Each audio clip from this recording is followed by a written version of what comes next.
What's up, everybody, and welcome to Narcocop MMA. I'm your host, Mike, and this is the full card breakdown for UFC Vegas 117. It is Mel Costa versus Arnold Allen in the main event there. Big fight at 145. I think, Costa with a win here could definitely make some waves in the division and potentially move up and maybe even climb to the top 5. I mean, the guy's on a big winning streak. He keeps defying the odds, if you ask me, and he keeps showing up and he keeps winning, man. So props to Mel Costa. It's going to be a fun scrap in the main event. There's also some other good fights on this card. There's a couple of late replacements we're going to talk about. A lot of the breakdown videos don't really have the breakdown on these fights, so I'm gonna have them here because I did tape them as well. I'm gonna go back really quick. Last week, UFC, I didn't do a show for UFC 328. Had a lot of stuff going on, so I apologize to everybody, but I'm back this week, full card breakdown. Last week, just not the best week for me.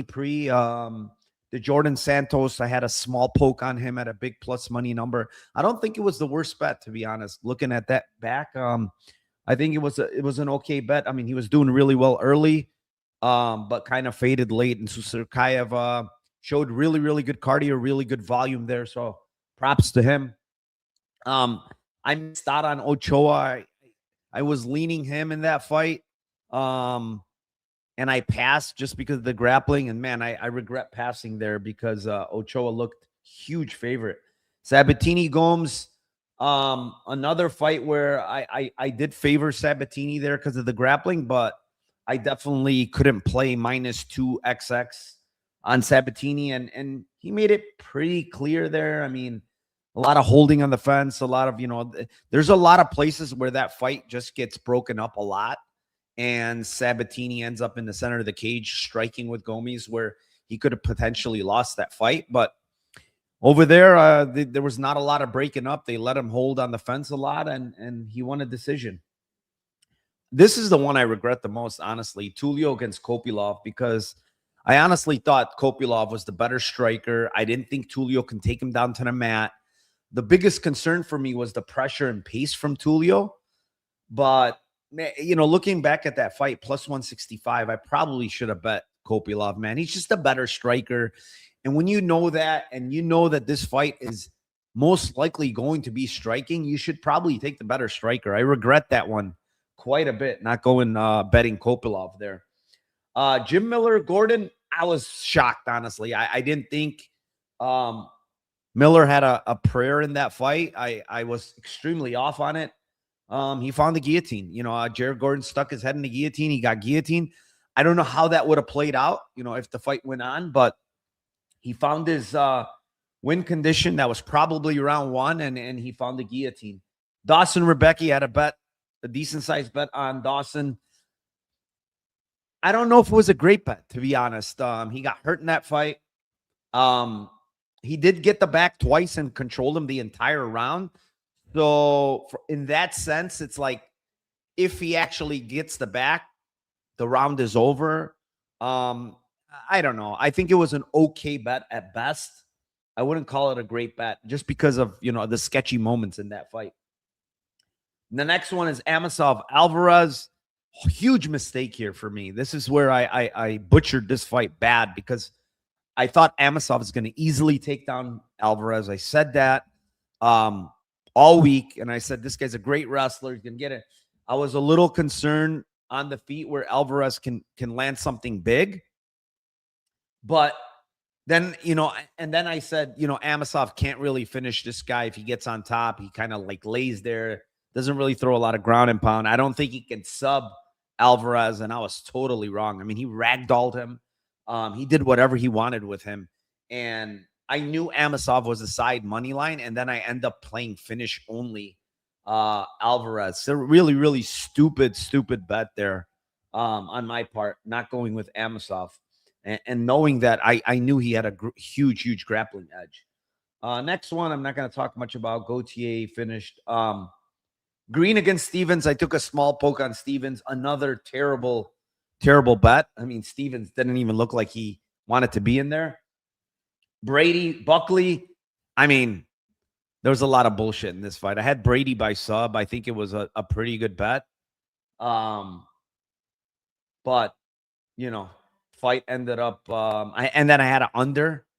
I can't believe Brady, you know, there's not a lot of urgency from him on top. I mean, he threw a ton of ground strikes. The ref didn't say shit. I had the under 2.5. Didn't hit. I don't know. I don't think it's a bad bet there based on how easily Brady was able to grapple him. Volkov, Costa. I didn't have anything. I said this fight's going to be really close. I did bet live on Volkov when he was big plus money. I thought that line was wrong. And we got rewarded there. Josh Van, Tatsuro Taira. I had a bet on Taira. Bad bet at the end of the day. Van showed he can get up. Yes, he was taken down easily early, mounted, blah, blah, blah. But Taira did absolutely nothing with those great positions against Van. And he just kept working out of them on the feet. Just annihilated Taira. Main event, Strickland Chimaev. I liked fight goes to decision. I didn't play it. I wish I did. Plus 220. Yeah, I mean, impressive showing from Strickland there. So, yeah, it was a pretty decent card overall. I don't think it was a great card. I said early in the week it's not a great betting card, and instead I added some bets where I shouldn't have, and I got burned. So, yeah, I mean, we did hit a huge plus money live spot on Strickland where at the end of the fight, I really thought he won the fight 3-2. That's how I had it. We got plus 400, plus 350, plus some people got plus 500 and 600s. And I just thought the line was very, very off in a very, very close fight. All right. This week, it is UFC Vegas 117. Let me go over to my chat. Shout out my chat. J Flow is first one in the house. Dixon says, Narco Bro, if you hadn't had lunch yet, hit the McDonald's where Jared Gordon is working at now. He was the toilet cleaning duty the first few days, and he's on deep fryers now for your crispy fries. Yeah. I mean, listen, Jared Gordon, for all the shit he talked on social media about, you know, bettors, and I don't give a shit about you. And I don't blame him. You know, bettors, I guess they were coming after him. Why didn't you pull out when you had it? He shit the bed bad in a spot where they gave him a really, really winnable fight against a very old guy in Jim Miller, and he shit the bed bad. So, you know, Jared Gordon can go F himself at this point. Uncle Weezy, Oi, in the house. Jewish Better also in the house. Double Flushing, listening during work hours. Don't tell my boss. I will not do that. DA07, let's effing go, my man. Christian Etch says, what's up, Narco? What is up, my man? DA07 says, Susakaev, definitely a future fade. I think so. I really do. Like Lightning says, rarely able to catch live streams. Let's effing go. Let's have a week. Appreciate the content. As always, I appreciate you. Suchit says, Alvarez got smashed. How wrong was that line? It was very, very wrong. Not in the AM. How are you doing? Narco, please tell us you're going to also cover it. I am not. I can't do that card, dude. I really can't. At least give us a quick rapid fire breakdowns. I can't because I didn't even tape it yet. You know, I didn't tape that card. So I would be, if I give you breakdowns without taping, I think it's doing you guys a disservice. So, yeah, listen to Dixon, smash the like, subscribe to the channel if you haven't. Share it, please, on X. If you're on X, if you're on Rumble, I appreciate everybody on Rumble because I'm also streaming on Rumble now. Please subscribe there if you haven't, like, all of that good stuff. With that being said, first fight, I'm going to try to bang these out. It is in a strawweight division. It is the 7-2 Shauna Bannon versus the 8-4 Nicole Caliari. And Caliari is currently a minus 275 favorite with the comeback on Shanna Bannon at plus 235. Quite simply, I think Caliari is just a better fighter everywhere. You know, if you look at Shanna Bannon's career, like, this girl has a couple of UFC wins that are very, very questionable. The first one is the Ardelean fight. It was in England. I thought she lost the fight on rewatch. They gave it to her. It's in England, split decision win. The next one, Pooja Tomar, she got absolutely KO'd in that fight. If you go back and watch it, She's literally out from the punch, and then she gets hit again and kind of like wakes up from the second, from the ground and pound, and then she submits Puja Tomar off their back. So for me, it's like she's probably 0-4 in the UFC. She got beat easily by Brazil.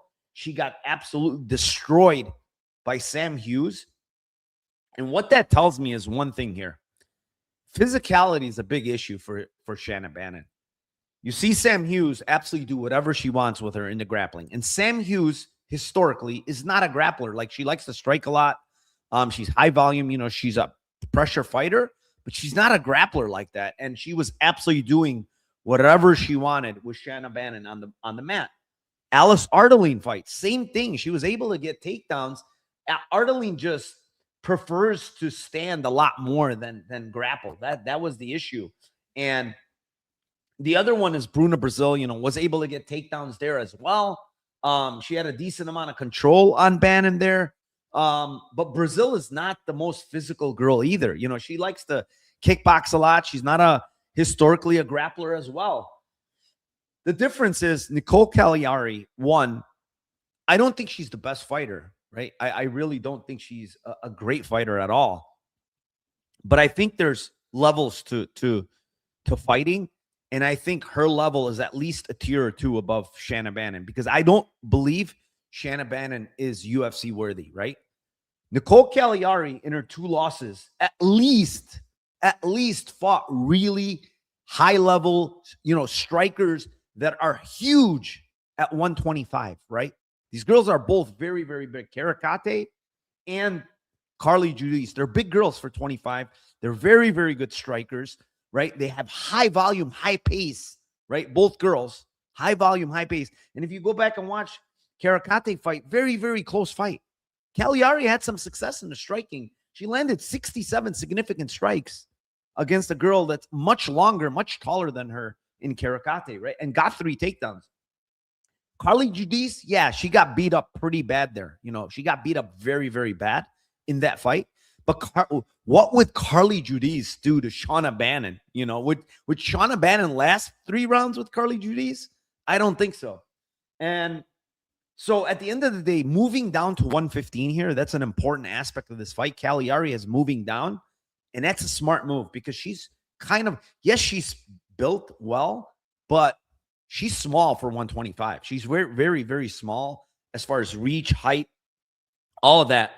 And in this fight, man, I don't see a single advantage for Shanna Bannon. I really don't, including intangibles. Cardio, no. Durability, no. Power, no. Physicality, no. Striking, no. The only thing she knows how to do is striking is kick. Her hands stink. And then grappling, no. So how is she winning this fight? Like, I'll tell you guys a very good comparison to this fight that Cagliari has already faced. And it's literally a clone of Shanna Bannon. If you go back and watch the Itzel Esquivel fight, which was almost 10 years ago, right? And I think Cagliari is severely improved since then. Go watch that girl Esquivel. She is literally a clone of Shanna Bannon. Watch that fight because that fight is important. And watch the physicality even back then for Cagliari. You know, I think she's going to take her down. I don't see even a arm. I know a lot of people are saying armbar. This is not Puja Tomar, guys. Nicole Cagliari is actually really good with jiu-jitsu. She's actually better than all these girls that Bannon has faced. Every one of them, including Sam Hughes. Maybe Brazil, but I even think she's better than Brazil, Cagliari, on the mat. So I think she's going to take her down. She could even hurt her on the feet with big shots because she throws very big shots. It's a small cage. One other thing, and Bannon is fighting for the first time away from, you know, she's been fighting. If you look at her fights, England, let me see. Let me just make sure. England, fight night. I think that up England as well. I think all 4 of them are in England. Oh, France. So 3 England, 1 France. She's never fought in the U.S. in the UFC. She needs to fly all the way here, fight in the U.S. There's no more home cooking for her. I think she's going to get finished here, to be honest. I think it's sub. I think it's sub by Cagliari, but it could be probably any method. So give me Nicole Cagliari, even minus 275. I think she's minus 350 in this fight, to be honest. Shanna Bannon stinks, and she shouldn't be in the UFC. What do we got here? Give me Caliari on this instance. Probably sub. Bannon sub was electric there. Yeah, I had her sub there against at a huge number because I knew that other girl had no idea how to do jiu-jitsu. Anyone who bets Caliari minus 275, I disagree with you. I totally disagree with you. Bannon's best field guy is wide, but minus 300. Yeah, but man, the level of, I'm telling you guys, there's less. I don't like betting low-level WMMA, but the physicality here, it's physicality in WMMA is huge. It's night and day with a girl dropping from 115 who showed physicality at 125, dropping at 115, fighting a noodle in Shanna Bannon. So I'm putting it out there. I think this is a very, very easy spot for Nicole Cagliari. Moving on. Next fight, it is in the flyweight division. It is the 17-7 Daniel Barez versus the 10-3 Luis Gurule. And currently Gurule minus 144 with a comeback on Barez at 124.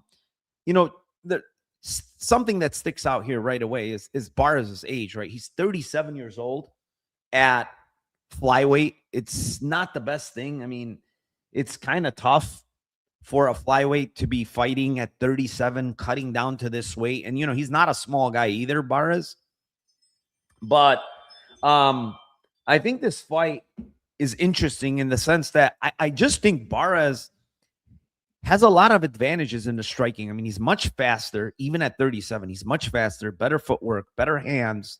He's just the cleaner mixed martial artist, but the intangibles do favor Gurule. Like, Gurule is more durable. Gurule is hits probably a little bit harder, maybe. I wouldn't say hits harder. I think he's more durable, has better cardio, I would say, for sure. More durable, better cardio. And I think he has a wrestling advantage. He's going to be probably physically stronger than Barez here. So if they were to clinch, there's times when they clinch that I think Gurule can take him down. Now, jiu-jitsu wise, I think Barez is better. Barez, for what it's worth, I don't think his cardio is that bad. I know there was, there were spots where he's looked a little iffy. I think the fight against Filio, he looked a little iffy early, but man, he almost killed Filio, and I think he dumped in that fight pretty bad. And then when he was taken down, it was kind of a wrap. If you watch the Hernandez fight, I mean, he grappled really well in that fight against Carlos. Carlos is hard to hold down, take down. He's a pretty good scrambler. He did pretty well in that fight. I know he lost. The Lima fight, I think it was more of a case that he just got his leg butchered, man, in that fight. I mean, it was absolutely butchered by Lima. And Lima is a much, much better striker than Gurule, has more power, so those are the things that Lima had there. Lima's a good fighter. Gurule is coming off 3 straight losses in the UFC. He needs to win bad if he's staying. The loss to Aguilar is bad. Having Aguilar outstrike you is just, I don't know what to think of that, man. That is not good. To have Aguilar landing 85 significant strikes on you is just concerning. It's just really, really concerning because when you look at Aguilar, the most strikes he's ever landed in the UFC is 35. How does he land 50 more in this fight against Gurule and drops Gurule with a jab? I don't get it. I really don't get it. Ode Osborne fight, he had the right idea. He got a takedown early, but then decided to strike. And that's the problem with Gurule when I watch his tape. He's a good wrestler, but he just doesn't grapple a lot. He's not a chain wrestler. He'll shoot if he doesn't get it. He'll give up. He's a pressure forward guy, but he just doesn't mix in the wrestling a lot. And I don't know why. I don't know if that gasses him. I don't know the deal with him. But even looking at the Piccinini fight where he won the fight, Piccinini win is not aging well at all. I mean, Piccinini just lost, and I think he got finished maybe or close to getting finished on Fury. He has not looked good, Piccinini, at all. Yeah, I mean, here I'm kind of leaning. I don't have anything in this fight, but I'm honestly leaning dog or pass at plus 124. I think Barez is a lot faster than him. I think he can touch him up on the feet. I think he could defend some of the wrestling. I'm very bearish on Gurule at this point. He's too slow for flyweight. That's the other thing. He's very, very slow for flyweight. He's very flat-footed. There's not much movement from the guy. You know, he gets hit a lot on the feet. Yeah, just not something I like to see from a guy that supposedly was a prospect coming in, and he's looked nothing like the prospect they talked about. And I knew this guy from Fury. He had a lot of pretty close fights at Fury. But yeah, I'm going to go with Daniel Barez here. Not the most confident pick, but if this line keeps going up, which it looks like it is, maybe if it gets to 150 Barez, I'm probably in at that point. I probably have to take a poke. Moving on. Next fight, it is in the strawweight division. It is the 13-8 Polyana Viana versus the 11-7 Alice Ardelean. And currently, Alice is minus 205 with the comeback on Viana at plus 175. This is a fight. It's a little tricky, this fight, because I think Ardelean is the rightful favorite because he throws a lot more volume. She's pretty damn durable on the feet. She has a very good chin. And her volume is incredible. You know, look at these numbers, guys. 92 significant strikes against a girl like Melissa Martinez is hard to do because Melissa is on her bike the entire time. 154 significant strikes against Rian dos Santos. 138 against Montserrat Ruiz. Viana's probably going to stand there and fight her and trade. I mean, Viana has decent power, has decent Muay Thai. I don't want to, take that away from her. She has pop in her, punches. I don't think she's bad on the feet. She obviously knocked out Jinyu Fry there on the feet. She has some decent pop. She has very, very bad takedown defense. I mean, probably terrible takedown defense.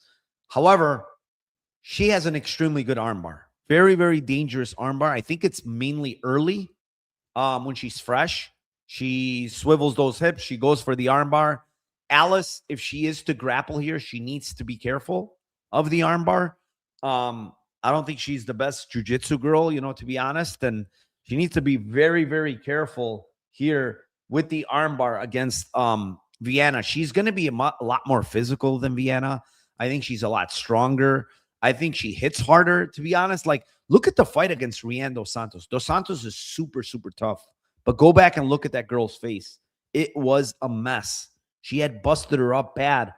And Ardelean, for what it's worth, not a lot of KOs on her record, but she hits decently hard and she has a ton of volume. And I think that's where this could come into play, where Viana, she's going to be overwhelmed by volume, in my opinion. Maybe mixing in some takedowns, Ardelean as well, the smaller cage.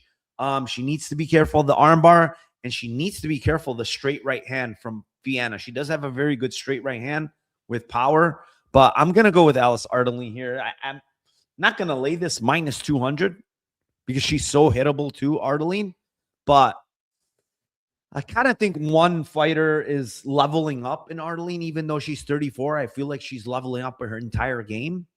Meanwhile, Polyana Viana, I really don't know what her game is anymore. She's on a 3-fight losing streak, 4 out of her last 5. Hasn't really looked even competitive in some of these recent losses where she's been getting subbed and KO'd. So, yeah, I like Ardelean here. I think she wins this fight. Just don't want to lay minus 200 here. Dixon, you are right. That is for tomorrow with Tim. If Viana was actually serious about fighting, maybe her price would be enticing. That's the other thing. Let's move on. Fight number 4. It's in the middleweight division. It is the 11-9-1 Cody Brundage versus the 13-5 Andre Petroski. Currently, Petroski's minus 200 with the comeback on Brundage at plus 170. Man, Brundage is fighting at an incredible pace. It's quite crazy how much this guy has been fighting. Look at this. He's already fought twice in 2026. This is his 3rd fight in 2026 in 5 months. pretty incredible. And then last year, he rattled off, I think, 3 or 4 fights even last year. So the guy's getting to working. You know, he's got 3 straight losses, 2 by split. Last fight against Dante, honestly, kind of surprised, man. He made it to decision, even almost won the fight. A lot of people thought he won the fight. Mechanical fight, in hindsight, you know, split decision loss doesn't look that bad after how Mechanical looked last fight. And then the Rouston fight, he hurt Rouston. You know, he's doing okay early on, and then just got kind of tired, in my opinion, and kind of got taken, you know, got hurt and then taken down, and then the back mount, and then it was over. You know, he was getting punched out and it was over. The one thing I will say is Brundage will, he's not a coward, in my opinion. He's not. I know a lot of people talk about, you know, back of the head stuff. Man, he's shown he has heart. Like, he will continue to swing. Look at the Johnson fight. Look at a bunch of other fights. He'll fight out of positions.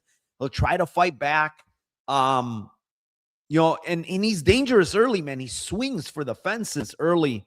And Petroski has to be very, very careful. You know, Petroski, honestly, is a guy that has shown he looks good in some fights, and he's shown he can absolutely quit in others. I mean, Cam Robson fight, I don't even know. That punch wasn't that hard, and he just shelled up after trying to go for some subs. He ate another ground and pound and just shelled up and gave up. Jacob Malkoun, he runs into a hip and gives up. A lot of these fights for him where he's losing and getting finished are very, very fucking weird, man. He's just sketchy in those fights. And then you see other fights, and he, you know, Shabazian, he's eating good shots. He's, you know, he's continuing to fight. Rodolfo Vieira, same thing. It's just weird. He's Jekyll and Hyde, this dude, Andre Petroski. I will tell you guys, in his interview, he had a couple of interviews that I listened to, 2 of them in general. He said the same exact thing. He said, I'm going back to my roots. I've gone away from it. I've been striking a lot more lately when I shouldn't be. I should be grappling. I thought he was going to grapple against Rouston. He didn't. Idiotic fucking move there, because I think that was a great path for him against Rouston. He didn't grapple. Now he's saying he's going back to that. And if he does, honestly, I think he's just going to out-grapple Brundage and wear on him, man. Brundage, when there's a ton of grappling, I think wears down quite a bit. And yeah, I do think Andre is probably the side here. I do think he wins unless he gets clipped early. Like, I don't know what the prices are, but Brundage early is probably how I would play it, because I do think Andre will have success grappling in the smaller cage too. I think it's important. Brundage has shown, you know, that he can get taken down. Early when he's explosive, he's okay. He stuffs takedowns early, but later on, he gets tired and he just gets ragdolled, you know. And the last 4 or 5 fights, no one's really grappling Brundage. You know, Dante Johnson didn't shoot a single takedown. Rouston didn't shoot a single takedown. Mechanical didn't shoot a single takedown. Mansour didn't shoot a single. None of these guys are shooting takedowns against Brundage because they're just standing with him. I think it's going to be different. It's going to be more like, you know, I'm not saying Bo Nickel fight as in the same level of wrestling, but there's going to be takedowns being shot by Petroski, and I think he's going to succeed. You know, Petroski's taken down good guys. You know, when you look at Dylan Butka, yeah, he's not the best guy, but he's a wrestler background, and he was getting takedowns there, and he got a takedown against Malkoun early. He had 8 against Wellington Thurman. Where's that guy? You know, where is that guy that just grappled against Wellington Thurman there? So I'm going to go Petroski, but yeah, I'm not laying 200, man. This fight, like Steve Harvey is saying, this is a mess. This is a mess of a fight, and I really don't want anything to do with it. Moving on, next fight, it is in the bantamweight division. It is the 15-5 Caitlin Vieira versus the 10-1 Jacqueline Cavalcanti. Currently, Cavalcanti minus 170, and the comeback on Vieira is plus 145. Very interesting fight. I went back and forth on this fight. Not really confident on one side or the other. On one hand, I think Cavalcanti has a big speed striking advantage. I think she's much better footwork.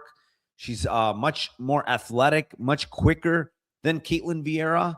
But on the other hand, it's like there's not much tape of Cavalcanti on the mat on her back. And I know she got taken down against Cornell and she was like in mount, and then Cavalcanti reversed.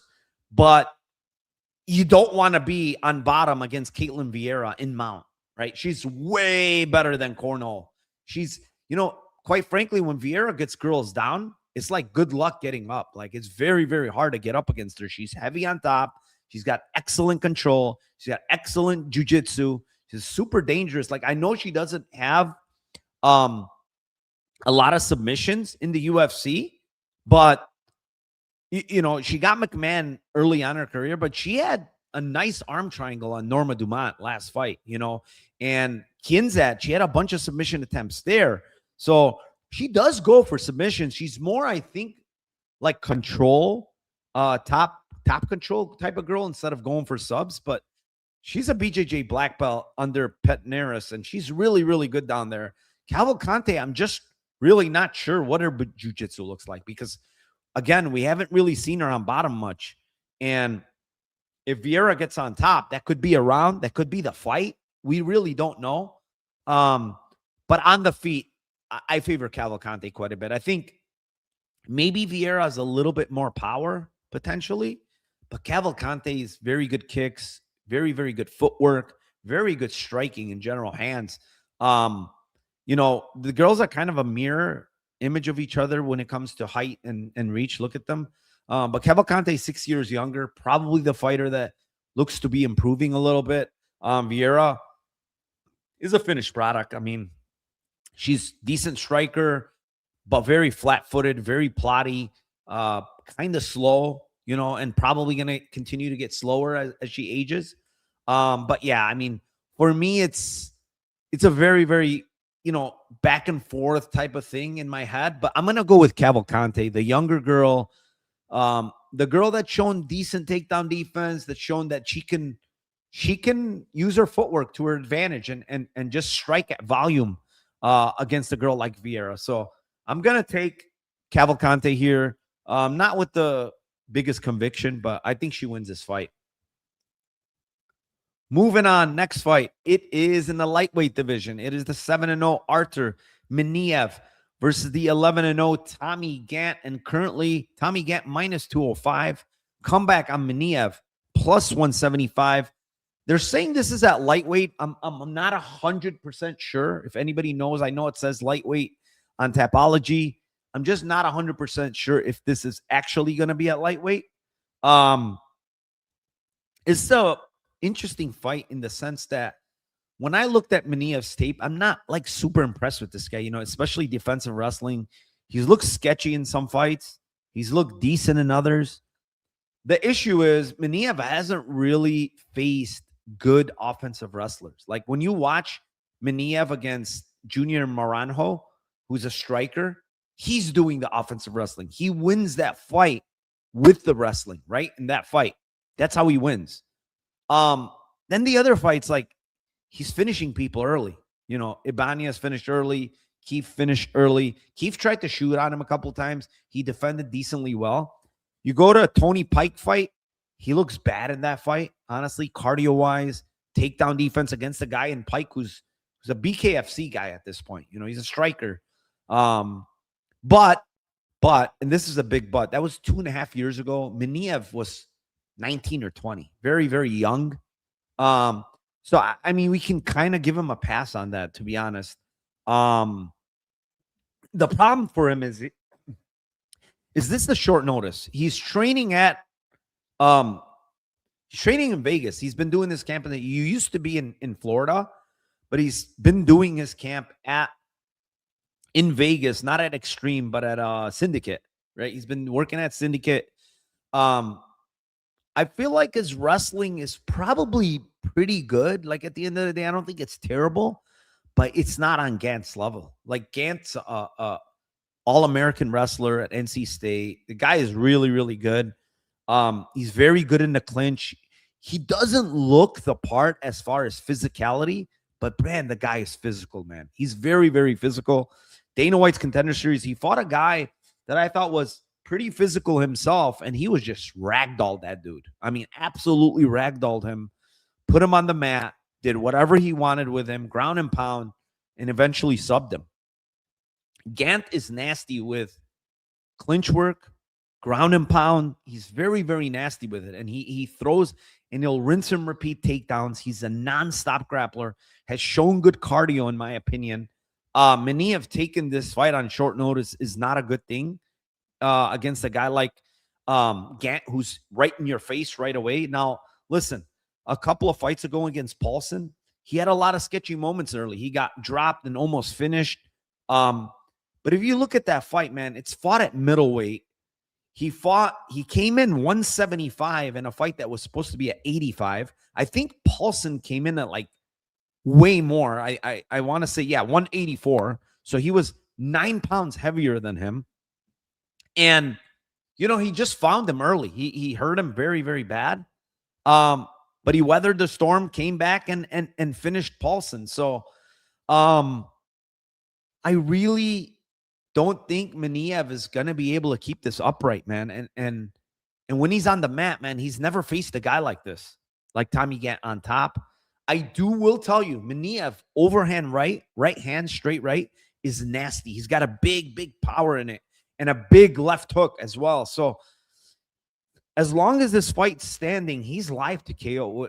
After seeing Gantt get hurt that bad against that Paulson dude, I have to think that Minev can put his lights out. That's how hard he hits. So ultimately, I'm going to go with Gantt. I think Gantt gets the fight to the ground. I think Gantt gets to work this guy, Minev, something that he's never really felt before from a high-level wrestler like this. And, I think Grant's probably going to work him, man. I really do. But Minev, live early. He's very live early to maybe potentially find the big shot, because I do think his striking is better than Gantt's. Moving on. Next fight. It is in the light heavyweight division. It's the 11-5 Tokkos versus the 14-6 Ivan Erslan. And currently, Erslan's a -180 with the comeback on Tokkos at +155. Initially, I thought I was going to bet Erslan, honestly, because I do not rate Tokkos. I think his game is not very good. He has a decent single leg. I think he will chain wrestle his ass off. I think the guy is very, very tough, honestly, Tokkos. When you go back and watch the Zhang fight, he took some very big shots early, man. Kept coming until he got put out cold, and Zhang hits very, very hard. Then you watch Sterling fight. He gets hurt to the body, but he's resilient, and he comes back, gets some takedowns. Then you watch Junior Tafa fight. Absolutely got fucking smoked early, but came back. Again, resiliency, shooting takedowns, getting him down, and eventually finishing Junior Tafa. It's kind of impressive, honestly, the fact that he doesn't have good skills, but still finds a way, to get that win against Junior Tafa. The problem for him here is I don't think Erslan's going to be very easy to take down and hold down. Cutelaba fight tells me a lot. Like, he stuffed takedowns. He was able to scramble up there. He's pretty physical himself. When you watch the regional scene, he grapples in some of those fights. I know the last fight against Krut was not the best look, where it was a very, very weird. It wasn't even a rear naked choke. It was almost like a face crank position where he was stuck and tap to it, right? But Krut has way better jiu-jitsu than a guy like Tokkos. He's probably got better wrestling and more physical than a guy like Tokkos. So I kind of look more at the Cutelaba fight and say, he stuffed a lot of takedowns there. Cutelaba was not able to get control in that fight. He actually controlled Cutelaba more when he got on top. I just kind of think Erslan is going to stuff takedowns. Maybe he gets taken down, but I don't think he's going to get held down. The guys that have subbed Erslan are much, much better jiu-jitsu guys than Tokkos. He is a bit chinny, it seems, Erslan. He's been hurt in a lot of fights. He's been KO'd. It's kind of weird looking at his career. Like, Sterling obviously almost finished him. Should have probably been finished in round 3. Then you look at that Heretic guy who's really primarily a grappler. Heretic is. He likes to grapple a lot. He's a jiu-jitsu black belt, and he knocked him out there. Chagaya fight, he got dropped and hurt multiple times in that fight. So his chin is a little iffy. I would say Tokkos maybe has the better chin somehow, but Erslan hits a lot harder. He hits very, very hard. He can put your lights out with one punch. So I'm going to go with his side, man. I just think he's the more well-rounded fighter. I think his grappling is going to hold up here. And I think, I think he wins this fight. I don't know how. It could drag out, but I'm going to go with Evan Erslan here. I think he's going to win this fight. Let's move on. Next fight in the welterweight division. It is the 14-7 Nikolai Veretennikov versus the 15-5 Chaos Williams. Currently, Williams minus 121, and the comeback on Veretennikov at plus 101. It's a super, super interesting fight because this is a striker versus striker, no doubt. You know, does Veretennikov grapple? Sometimes, yes, but the guy is a striker. I mean, he's a guy that likes to kickbox. He likes to stand. He will get in a clinch. He's good in the clinch with the knees and elbows. He's very physical himself. But so is Chaos Williams. Very, very physical guy. Hard to hold down when taken down. Hard to hold on the fence, actually, as well. You look at the fight versus, and this is a fight where I had a bet on, and because of Chaos's toughness, we won the bets in Andres Gustafsson by decision, big plus money. But Gustafsson's very, very physical in the clinch, very strong guy in the clinch, and absolutely had a very, very tough time getting him down, getting Chaos down, or even holding him on the fence there. You know, eventually he wore on him, got him down later in the fight. But that pace that Gustafsson was putting on Chaos Williams kind of wore on him, you know, and eventually takedowns came a little bit easier. You know, I don't see anything like that from Veretennikov. He's a low volume striker.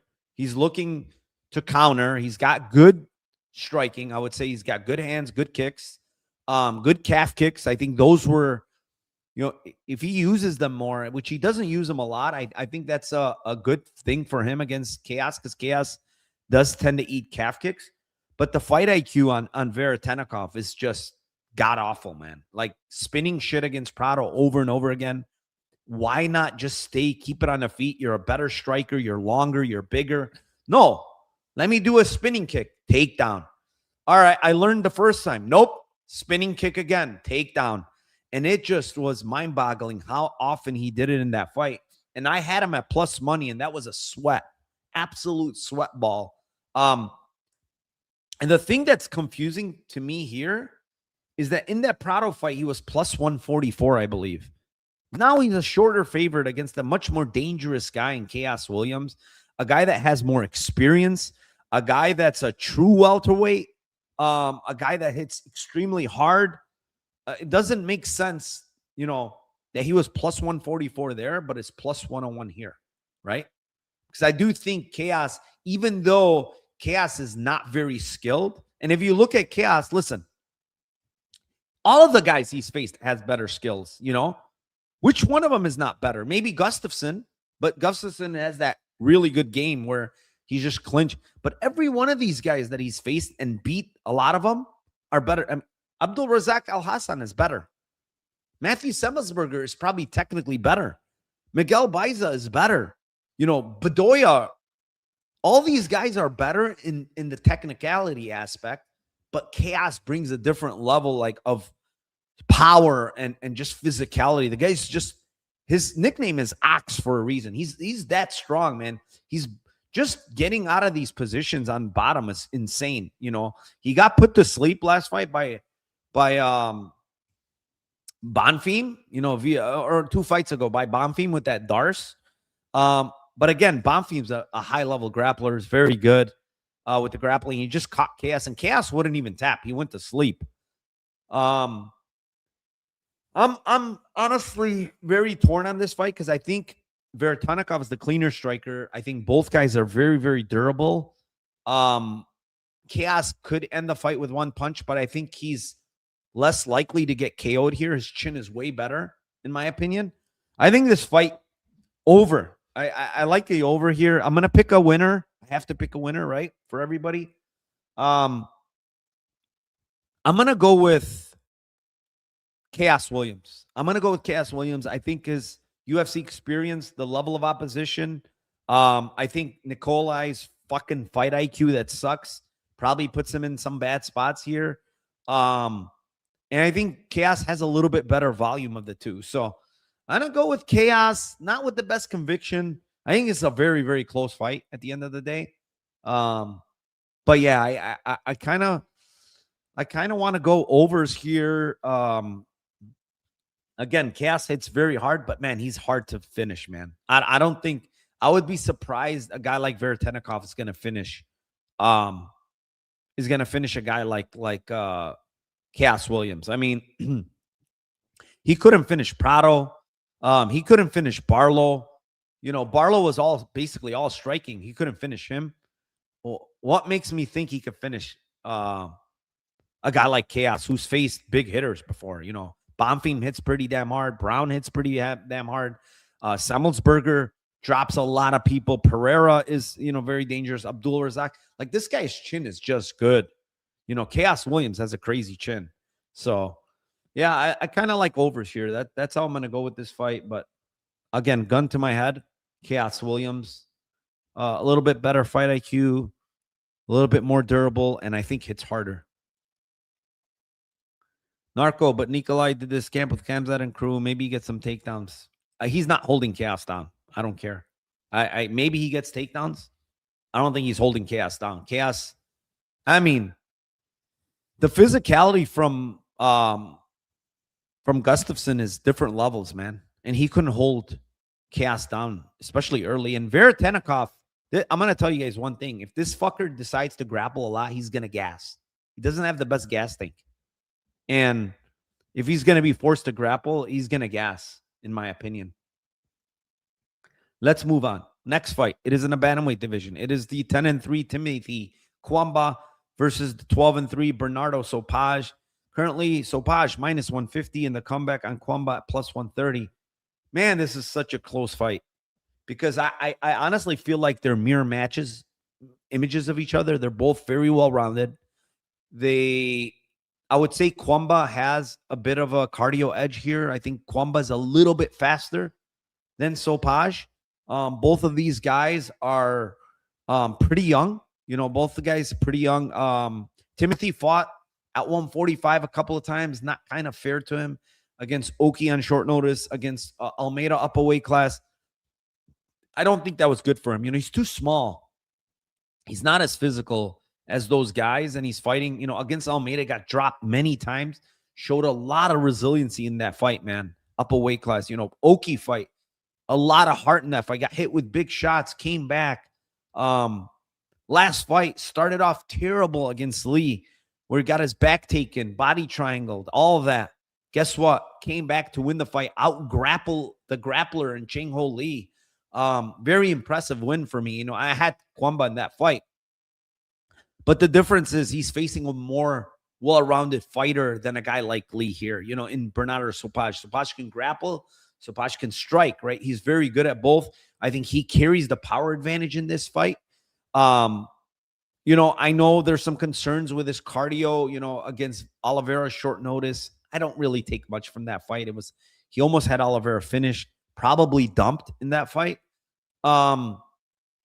But then when you look at the Tercios fight, again, he was a little bit tired, but he hurt Tercios in round 3. He almost finished him.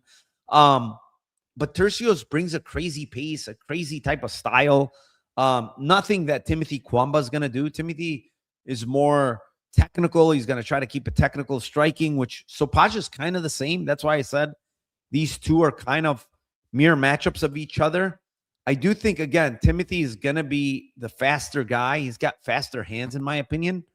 Both guys are young. Both guys are probably improving. Timothy a bit bigger. You look here, 3-inch height advantage, 5-inch reach advantage. So Timothy is a bit bigger than him. Fought at 45. Ultimately, I think this fight's close. I think this fight is close. Timothy's fighting at home in Vegas, small cage. I I lean Sopaj because I think he does have some physicality advantages, some power advantages, but I don't think it's like big, honestly. I really don't. I think both guys are very, very durable, very tough. I like overs here. I like fight goes. I think this fight goes to decision quite a bit here. Yes, there is instances where it could finish, maybe a flying knee from Cuamba, maybe a head kick, maybe Sopaj finds a huge punch potentially. But I think more often than not, this fight is going to decision. I would say 70 to 75% of the time, this fight probably hits scorecards. So, yeah, I'm going to go fight goes to decision here on my actual play, but I lean Sopaj here just a bit, but not to bet. I don't want to bet this fight. I think it's very, very close. If anything, from the money lines perspective, it's probably dog or pass just because of how close I think the fight is. What else we got here? I just flipped to Nikolai and have no problem doing so because I trust neither guy. Sopaj loads up so much. Yeah. I mean, he does load, but he's still technical. He's not a bad striker at all. My man, half the battle. Smash a like for my brother Narco. He says, please do that. Appreciate you. Half the battle podcast. Dan Levy, appreciate you for the shout out. All right. Let's move on. Next fight. It is in the light heavyweight division. It is the 8-4 Christian Edwards versus the 19-7 Modestas Bukauskas. Currently, Bukauskas minus 335 with the comeback on Edwards at plus 275. And this is a very short notice for Christian Edwards. He's filling in here after who is it that pulled out of this fight? It was Rodolfo Bellato, correct? It was Bellato that pulled out. Now he's facing Christian Edwards. By the way, guys, this fight will be fought at a catch weight of 215 pounds. I want everybody to know it says light heavyweight, but technically, I guess it's a heavyweight fight, but the limit is 215. It's a catch weight. Obviously, because Edwards is coming on super short notice, he's a big guy to begin with. He's a guy that fought actually at heavyweight a fight or two. Let me go look. I think it was a couple of fights ago against Cleveland in Bellator. He fought at Bellator 293, 237 pounds. He weighed in there, probably way out of shape. Just came in and fought. But since then, he's looked pretty good. Finished Jerome Hatch, obviously an older guy. Finished Jake Collier there. Actually looked pretty decent there when Collier came in good shape. He's got a lot of takedowns, a lot of top time in that fight. Had flattened out Collier. Eventually slammed him right on the shoulder and had an injury and finished. The Luke Fernandez fight, a bit sketchy because he got held on the fence a lot. He got taken down a little bit. The thing with Christian Edwards over and over that sticks out to me is I do think the guy can grapple. I do think the guy has a pretty good grappling game. He looks pretty physical and strong. The issue is on the feet, man. He looks pretty confused or uncomfortable, I would say, on the feet. He doesn't know which stance he wants to stand sometimes. He doesn't really like pressure and being backed up. It seems like he gets scared to get hit. I really don't like optics on him on the feet at all, Christian Edwards. Now, maybe he can try to wrestle here. I really don't know how easy it's going to be because Bukauskas has shown some good takedown defense, but in other fights, he's showing some sketchy takedown defense. Like, here's the fight against, last fight, right? He was stuffing takedowns pretty good. I mean, yes, did what's his name take him down, Krylov? But yeah, he popped right back up and stuffed the other takedowns early, right? Then you go back and you look, Zach Pauga fight. I think if Pauga grappled more in that fight and he didn't, he went for 5 takedowns, I think he could have got takedowns in that fight. He did get one. Tyson Pedro got a couple, back in the day. I do think the guy has improved in his second stint. I will say that since coming back to the UFC, I think he's improved everywhere, physically, striking, takedown defense. I think all of that is improved. But, even Kutalaba fight, like, he won a split there. I don't know if he's deserving of that split, honestly. Prachnio fight, he got outstruck 2-1 on Prachnio there. Used grappling to win that fight. So my issue is, can Christian Edwards, if Christian Edwards cannot get this fight to the mat, I think he loses a striking fight. I think Bukauskas is a better striker. He did get put out pretty bad against Krylov at the end of that fight. He got hurt and then he was trying to get up and then just got punched and went flat on his face. So that is a little concerning for him because he got flatlined that bad. But it's been a while. I mean, when you look, I don't want to say a while, but it's almost 4.5 months, 4 months. I think that's fine. It's not like he got killed in that fight. He's the one on a full camp. Christian Edwards probably coming off the couch. I looked at his Instagram. It didn't look like he was training much. So probably coming off the couch here, just taking an opportunity. He just signed with Iridium like 4 weeks ago. So I think they gave him the shot. They kind of got him into the UFC here. There's no way I could bet Bukauskas minus 335. There's no way I could bet that. But I don't know if I can take a shot on Christian Edwards, man. Like, short notice. He needs to wrestle to win, in my opinion. He's not going to win the striking. I don't know what to think of that. I really don't know. It's a pass fight. I'm going to go with Bukauskas to win. But I don't have the strongest take on this fight. I'll be honest with you guys. Just because it's late notice.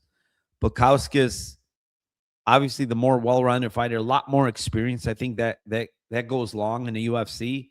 Edwards, short notice, not as much experience at all. The younger guy, but yeah, I'm going to go with Bukauskas here. Not much else. Let's move on. It's in the bantamweight division. It is the 15-1-1 Juan Diaz versus the 10-1 Malcolm Wellmaker. And currently, Wellmaker minus 274 with the comeback on Diaz at plus 234. I think Juan Diaz is the perfect opponent for Wellmaker, if you ask me. I'm a guy that I love Wellmaker. I think his game is really good. I think this guy could be a UFC superstar, to be honest. But I picked Ethan Ewing against him last fight. I actually had a bet on Ethan Ewing on short notice because of how impressed I was with Ethan Ewing's boxing and defensive skills right on the feet. I was very impressed. Hands up, very good boxing, very good kicking game. Just an overall solid fighter. At huge plus money, I'm like, oh yeah, I have to bet Ewing. And that wasn't a shot on Malcolm Wellmaker because I thought Malcolm Wellmaker could definitely be a top 10, top 5 type of fighter in the bantamweight division. I thought that highly of him, but the price was just crazy when I watched Ethan Ewing fight because I thought that's how good that guy was. I thought he was really, really good. He was a well-rounded mixed martial artist that should have never been the price he was. And look at last fight. Complete domination against Esteban everywhere. Stuffing takedowns, beating him up on the feet. Ethan Ewing is the truth, and he should have never been that big of a dog. Now, we're talking about a completely different fighter in Juan Diaz. Juan Diaz is a pressure fighter. He's a guy that throws big shots. He's looking to spin and do a lot of crazy things. But the one thing Juan Diaz is going to give Malcolm Wellmaker here is he's going to give him the chin. And Juan Diaz, offensively is pretty good, but defensively is very void. Hands come down a lot. He's there to be cracked a lot. I don't think he has the wrestling in him to get down Wellmaker. I actually think Wellmaker is the better wrestler of the two. I just think in this type of fight, Diaz is going to give Wellmaker exactly what he wants, is the openings to land big shots. You don't want Wellmaker to land big shots. Wellmaker hurt Ethan Ewing to the body last fight. And Ethan Ewing even said it in his interview. If you go back and listen to his interview prior to last fight, he said, man, he hit me once to the body and I really felt it because he was starting to run away. I think it was in round 2. Wellmaker hits different.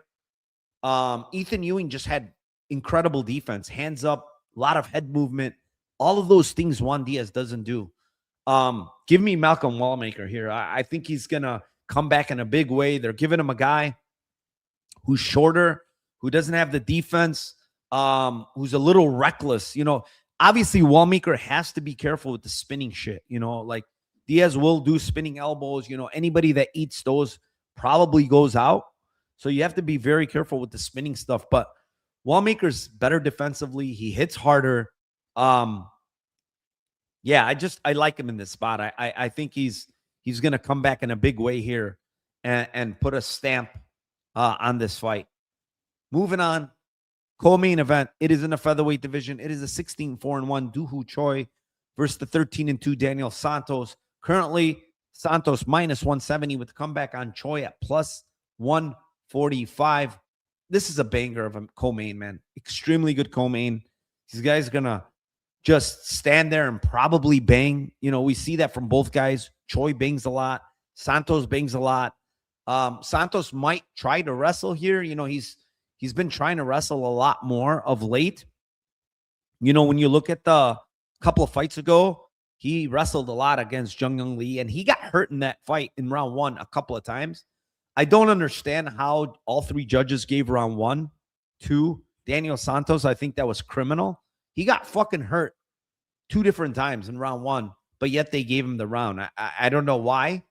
But then when you look at last fight, again, against Ju Sang Yu, who made, you know, his second UFC fight after fighting Jeka Sergey, who doesn't belong in the UFC, he was doing really well round 1. Nice calf kicks, kind of piecing him up in round 1. Toying a lot, you know, doing a lot of stupid stuff, honestly, and that's because of his experience level. He thought he was a little way overconfident because of how well he was started off in that fight. He was landing calf kicks. He was landing shots to the head. Just looking really good, right? And then in round 2, you know, he gets backed up, and what does he do? He's dropping his hands, and he gets caught bad against Daniel Santos, who's swinging very, very hard, drops him, and then finishes him. The difference here is the experience level with Choi and some of these other fighters that Santos has beaten. You know, Santos has beaten, I don't want to say Yang and I'm sorry, Yu and Lee are bad fighters. I think they're decent fighters. It's just they don't have the experience that Dooho Choi does at this level. You know, Dooho Choi, excellent striker, man. Excellent striker. And I think he's an excellent grappler, to be honest. Watching some of the tape, I think this guy is a very, very well-rounded fighter. Yes, he's 35. Yes, he's coming off a long layoff, which is a little bit concerning because he did this before. He had a 4-year layoff where he did military service. He took off. This is more of a injury. He had a knee injury. He had to rehabilitate it. I watched all of his embedded. You know, he took the right time off. I think a year and a half now, almost, since his last win. But, man, this guy is a really, really well-rounded fighter, man. Very good striker, excellent calf kicks, excellent power. I don't understand why he's such a big dog here, you know, plus 145. If anything, I feel like this fight is pick 'em at best. It literally pick 'em at best, if not Dooho Choi favorite. Choi came into the U.S. early here, like almost 2 weeks ago. You know, Santos is basically a mongoloid eating shots, coming forward. It's eventually going to catch up with you, man. Like, you can't be fighting like that all the time. You look at Lee, he hurt him a couple of times. You look at Castaneda, he almost had him out of there in that fight. You know, you cannot fight like this all the time, you know, and I think Dooho Choi can make him pay here if he fights like that. Dooho Choi hits very hard, goes to the body, nasty left hook to the body. And I'll tell you, Santos doesn't like getting hit to the body, man. I saw, I want to say it was either the Lee fight or the Yu fight. I think it was the Lee fight. He did not like the body shots there. And Dooho Choi goes to the body very, very hard. Dooho Choi needs to watch out for the spinning shit, you know, all that stuff that Santos does, because he is dangerous with it. But, you know, this is the guy that probably shouldn't even be fighting at 45. I'll be honest with you. Santos, look at that reach and height advantage. 3-inch height, 3-inch reach. This guy really shouldn't be fighting in this division. Now, granted, he has won his last 2 at 45. Last one, he missed weight again and had to be a catch weight. I don't know how serious this guy takes his diet and stuff. You know, is he going to come and miss weight again? He looks a little bit better in IG. Again, I don't know. I really don't know how serious he takes his diet. Sorry. From what I've seen, Duo Choi, he's locked in, man. He looks locked in from his IG. Outside of a Santos, like, maybe he finds some kind of crazy knockout. I think this is Duo Choi, man. He hurt. You go back to Choi in his first, when he was here, a while ago against Jourdain, man, he was hurting Jourdain all over the place in round 1. I mean, absolute fucking barn. Even the Jeremy Stevens fight, he was hurting Stevens as a barn burner, before he got finished in round 2. But I also think those guys hit harder than Santos. I know Santos found a knockout last time, but look at Santos's knockouts. He's got 6. Last fight was the one with his hands. The other one against Castaneda was a knee. You look at the one earlier, spinning back kick on the regionals, spinning body kick, spinning back elbow. Those are his knockouts. They're all spinning shit. So I don't understand this price, to be honest, on Choi at plus 145. I like him here. I think this line's wrong. To be fair, like I just feel like this fight is pick 'em at best for Santos, if not Choi being the favorite. So yeah, I mean, give me Choi here. I'll take Choi at plus 145. I could be off. I could be wrong. I don't think so. I'm gonna take Duho Choi at plus 145. What do we got here?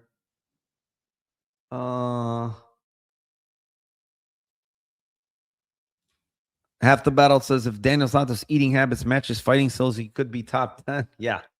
And he loves to eat. Michael says Choi decision. Yeah, I think that's a big line because obviously Santos never been finished. He's not going to be easy to finish.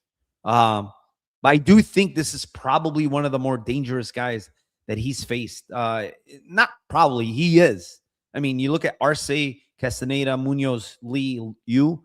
Choi is by far the most dangerous guy this guy's ever faced and probably the hardest hitter out of all those guys. So he needs to be very, very careful in this fight because he can't eat flush shots from Choi, man. He could hurt you to the body. He can hurt you to the head. He has a variety of strikes to uppercuts, left hooks. I mean, he could do it all. So it's gonna be an interesting fight. Yeah, let's move on. Go to the main event. Main event. It is in the lightweight division. It is, well, wait, this should be in the featherweight division. I think that's a mistake. It's in the featherweight division. I'm pretty sure. Yeah. It's in the featherweight division. It is the 26-7 Mel Costa versus the 20-4 Arnold Allen. Currently, Allen minus 133 with the comeback on Costa at plus 113. A lot of money coming in on Mel Costa now. Lines crashed. It was, Allen, I think 170, 180 earlier. Let me see here. Yeah, I mean, he was high as 200 on May 11th. Line came in. Then he was minus 175 a couple days ago. And now the line's minus 133. So a lot of money coming in on Mel Costa. I guess understandable in the sense that, he's been on the guy on a winning streak. He's the guy that, 6-fight winning streak, so there's a lot of steam on him, a lot of people backing him. He's had some really, really good wins against Charrier, against Dan Ige, first guy to finish Dan Ige, which is very, very impressive. And, now he's fighting a guy, I think his first guy to finish Charrier too, no? Or first guy to knock out Charrier as well with that head kick. But it's like, I don't know what to think of Costa because I think his kicks are really good. He's a kick-heavy guy. I think he's improved his hands as well. His striking has gotten a lot better. He's good on the ground. I think he's got good jiu-jitsu. I don't think he has the best wrestling. I don't think he's going to be successful taking down Arnold Allen. If anything, I think Allen has the wrestling advantage in this fight. He does have a height and reach advantage a little bit here, but there are advantages here, in my opinion, for Arnold Allen. First off, it's 5 rounds. I think Costa, in my opinion, from what I've seen on his tape, round 3 against Erosa, he looks sketchy. Round 3 against Rodriguez, he looks sketchy, clearly lost the fight there. And he's going to face a guy in Arnold Allen who's going to bring the pressure for 5 rounds. He's going to be in your face. He's going to be pressuring you. He has good boxing. He's got good head movement. He's got a good kicking game. Now, I think a big advantage for Arnold Allen in this fight is being southpaw versus southpaw, because one of the biggest weapons for Mel Costa is that left body kick and high kick. And that gets taken away in the southpaw versus southpaw stance here. So one thing I think to look at here is Mel Costa's head kicks are not really going to be there. Mel Costa's body kicks are not really going to be there. Does he go to the calf kick more here against Arnold Allen? Could be, but then Arnold Allen could definitely kick the calf himself. You know, he's a good kicker himself. I think Arnold Allen has the power advantage here. I think Arnold Allen durability is probably better here. You know, the guy was eating shots from Gene Silva, who hits like a truck. And then the experience edge, man. Arnold Allen, you know, has been in these spots before. That's the big thing for me here is, you know, he's gone the 5 rounds against Holloway. He's won the 5th round against Holloway. You know,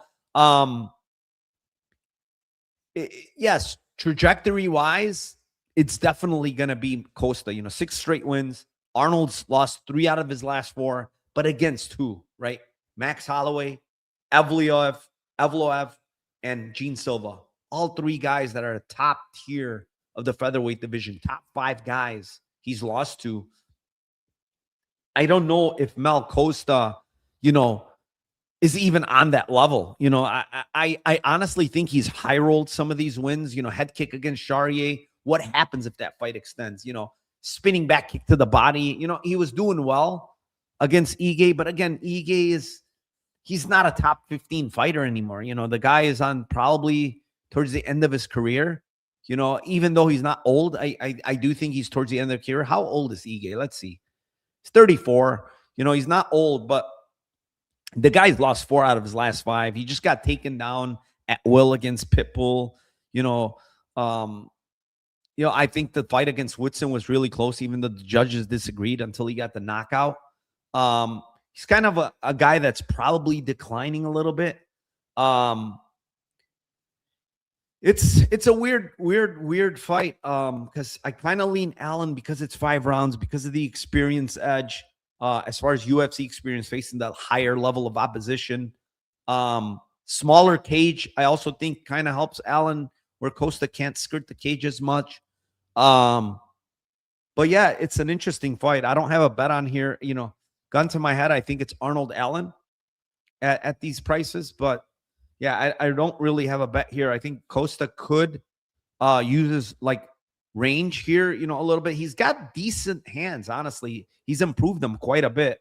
But I'm going to go with Arnold Allen here, honestly. I really think that his recent experiences in these fights are probably going to help him. You know, facing a guy like Evloev, Max Holloway, Gene Silva, I think that's going to help him in this fight. I really do. I think he can probably turn up the pace later in this fight and potentially drown Mel Costa later. See what we have.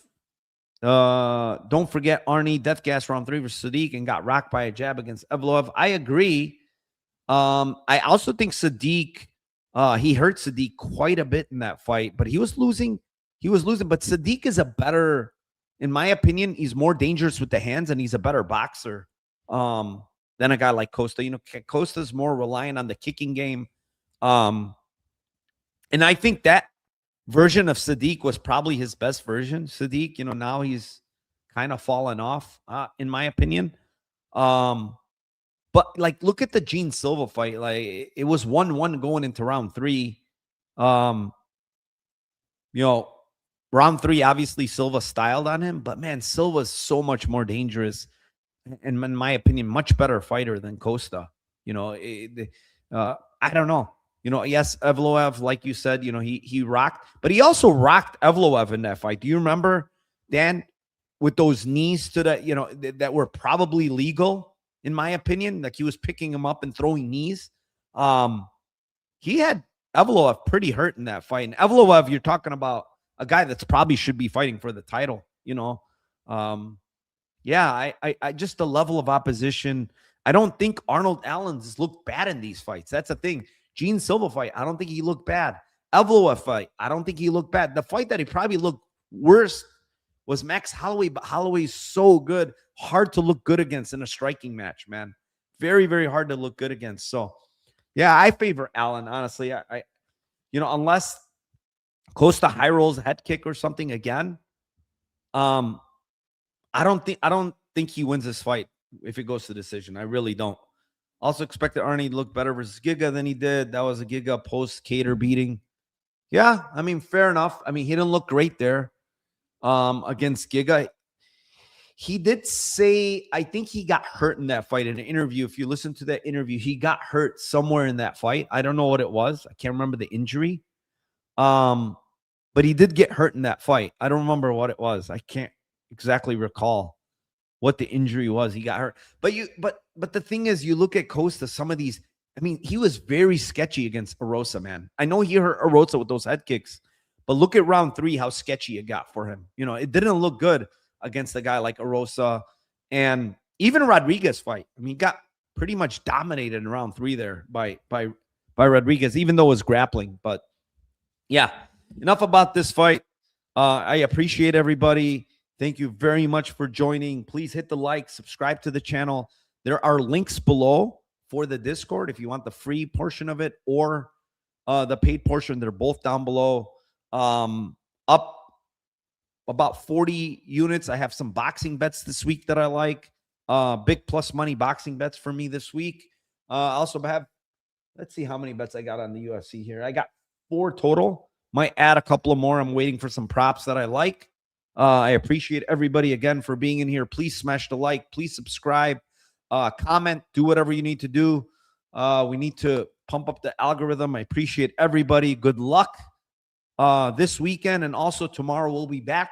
Me and Tim Troiano, Lambeau Place Podcast, 9 p.m. Eastern. Thank you very, very much to everybody. Good luck. And let's cash those tickets for UFC Vegas 117.